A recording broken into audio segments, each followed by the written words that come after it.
So in all the political uproar created by former Eskom CEO Andre de Ruyter's bombshell interview last week, in which he accuses high-level ANC politicians of being aware of and possibly also colluding in the coal mafia that surrounds Eskom, what has not received as much attention is what he said about the dire health and environmental consequences of prolonging coal-fired power generation. There have, of course, been many reports in the past about how air pollution is causing severe lung problems for many communities near these coal-fired power stations. But how much has changed? I'm joined now by Thoman Mnguni, coal campaigner at Groundwork, an environmental organisation. Thomas, thank you so much for joining us. You have actually got some pretty troubling information. Andre de Ruyter also spoke about the deaths that are caused by all the pollution in the air from these coal-fired power stations. Tell us about your research, how you've come to the numbers you have. Thanks and good evening to all the listeners. I think we need to realize that we didn't come with the numbers overnight. This has been research that was done over a number of years, and solely because we realized that at all the time Eskom is not prepared to comply, and that meant with the failure to comply, but also government failing to enforce compliance with the regulations. More and more people are at risk, more and more people are dying. And I think based on the analysis that was done on our behalf by Dr. Mike Holland, and we know that we are talking in excess of 2,000 deaths. And I think recently Lori Melvita also released a report basically indicating that if Eskom continues to fail to comply with air quality legislation, we're expecting between now and 2035 another 80,000 people to die as a result of air pollution. So I think this, to us, this is critical because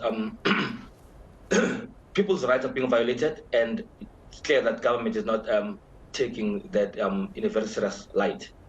You mentioned 2,000 deaths. In what period was that? This is the annual death rate we're talking about, not just once. Every year, between more than 2,200 people are dying because of their continued and exposure to air pollution. And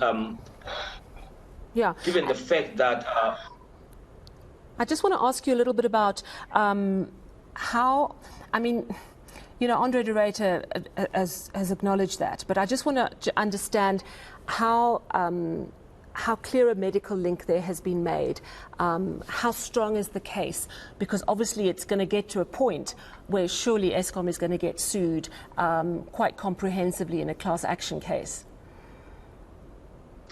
I think there's a lot of evidence out there. Like I said, we commissioned Dr. Mike Holland to do that, but recently the Department of Fisheries and Forestry did their own within the high-felt priority area to try and get an understanding as to how many people are being impacted by their failure to deal with air quality governance.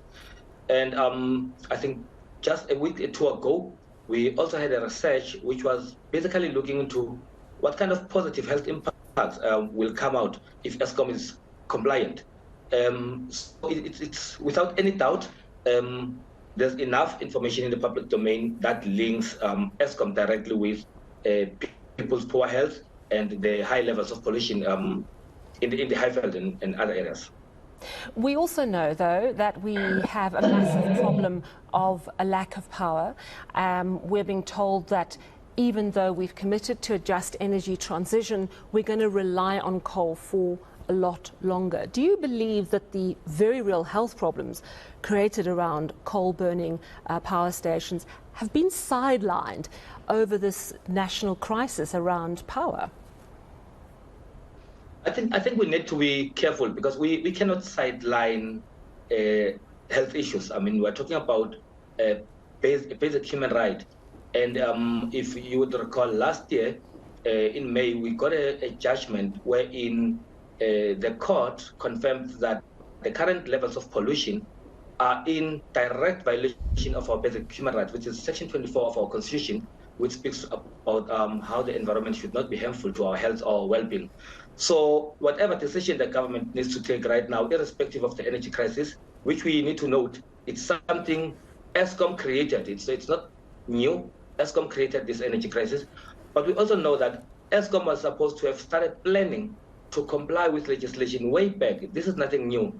So we need to take the court judgment into consideration to say, if both government and ESCOM fail to comply, yes, there will be a lot of litigation that's happening, and that's because of their own making. And we cannot hide behind the energy crisis when people intentionally overlooked the laws of this country. I mean, it's astonishing, you know, and this is not an overnight issue. This is something that we've heard about on an ongoing basis. But you're reminding us that a court last year clearly ruled that this was direct violation of our human rights. And yet you're saying not enough progress has been made. Do you think that at the end of the day it's going to come down to money? Because if ESCOM doesn't comply to a certain extent to limiting emissions, a lot of that just energy money is not going to flow through. Do you think ultimately that might be the way to get ESCOM to comply? Look, I think we need to be very specific. Part of the purpose why we need an energy transition is to reduce our dependence and our reliance on the coal-generated electricity. And we cannot come and argue today that we need to postpone compliance for another 5 to 10 years because we need to deal with the energy crisis. It's been very clear, and I think what is interesting, and this is the reason why I had to point to the court, but also the decision that the National Equality Officer made, that if a plant says they cannot be in compliance with the latest standards, then they need to develop a decommissioning plan in conjunction with communities. And that speaks to a just transition to say, if we decommission, how do we address the energy crisis in the country? How do we address the welfare of the people who will be impacted by the plant closures? So I don't think it should be a question of a crisis. If it's properly managed and properly planned, then ESCOM, one, should be in a position to comply with emission limits. Secondly, government and ESCOM should be in a position to start saying, how honestly do we address the energy needs of this country? I mean, we've got all the alternatives, but are we using those alternatives in an effective way? Or are we using, again, ESCOM to push for the interest of industry, as it has always been the case, rather than looking into what are the rights of ordinary citizens and what is it that they need and what role are they playing in addressing those needs? Another very important factor to bear in mind as we consider the future of energy and how we get it. Thank you so much, Thoman Mnguni, coal campaigner at Groundwork, an environmental organisation.